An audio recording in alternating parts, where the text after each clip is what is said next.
అందరికీ నమస్కారం. మరి ఈరోజు చాలా శుభ పరిణామంగా రైతులందరూ భావిస్తూ ఉన్నారు.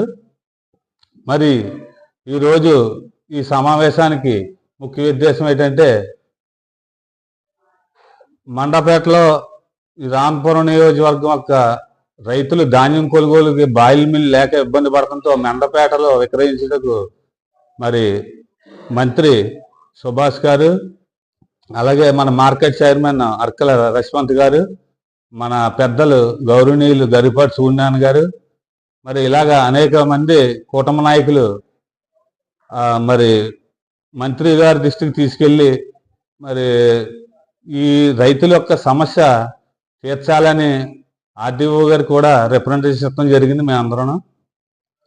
మరి దాని మీద ఆ రోజు వేగంపేటలో మరి మార్కెట్ చైర్మన్ గారు, మరి మంత్రి సుభాష్ గారు కూడా ధాన్యం కొనుగోలు కేంద్రం ఓపెన్ చేసినప్పుడు ఆ రోజు రైతులందరూ కూడా మంత్రి గారికి విన్నపించుకోవడం జరిగింది. అలాగే ఏడీ గారు, మన అగ్రికల్చర్ సంబంధించిన ఆఫీసర్లందరూ కూడా మంత్రి గారికి విన్నపించడం జరిగింది. మరి ఆయన ఆ రోజు మాట ఇవ్వడం జరిగింది. ఆ మాట ఇచ్చిన ప్రకారంగా మరి ఈరోజు మండపేటలో ధాన్యం విక్రయించుటకు అనుమతులు తీసుకొచ్చి మరి వారు రైతులకు ఇచ్చిన మాట మంత్రి గారు నిలబెట్టుకున్నారని చెప్పేసి ఈ సందర్భంగా తెలియజేసుకుంటున్నాం.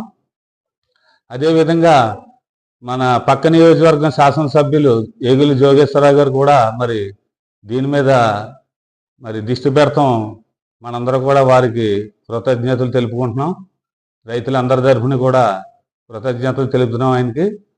మరి అలాగే మంత్రి గారు రైతుల పట్ల శ్రద్ధ చూపించి మరి నీరు అందించడంలో కానీ మరి ఇతర ఏ ఇబ్బందులు వచ్చినా కూడా రైతులకి మరి ఈ కూటమి ప్రభుత్వం కానీ మన మంత్రివర్యులు చాలా శ్రద్ధ తీసుకుని మరి రైతులకి పెద్దపీట వేస్తుందని చెప్పేసి ఈ కూటమి ప్రభుత్వం ఈ సందర్భంగా తెలియజేసుకుంటున్నాం.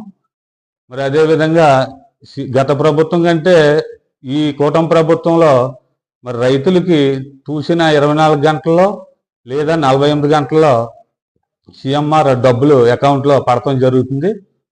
మరి దాని గురించి కూడా రైతులందరి తరఫున కూడా నేను ధన్యవాదాలు తెలుపుకుంటున్నాం ప్రభుత్వానికి. అదేవిధంగా రేపు వచ్చే సీజన్ కూడా ఇదే రకంగా కొనసాగించాలని, మరి ఏ సీజన్ కూడా రైతులకు ఇబ్బంది లేకుండా రైతులకి మరి రైతుల పట్ల విశ్వసనీయంగా మరి చూపించాలని మరి ఈ సందర్భంగా తెలియజేసుకుంటున్నాం.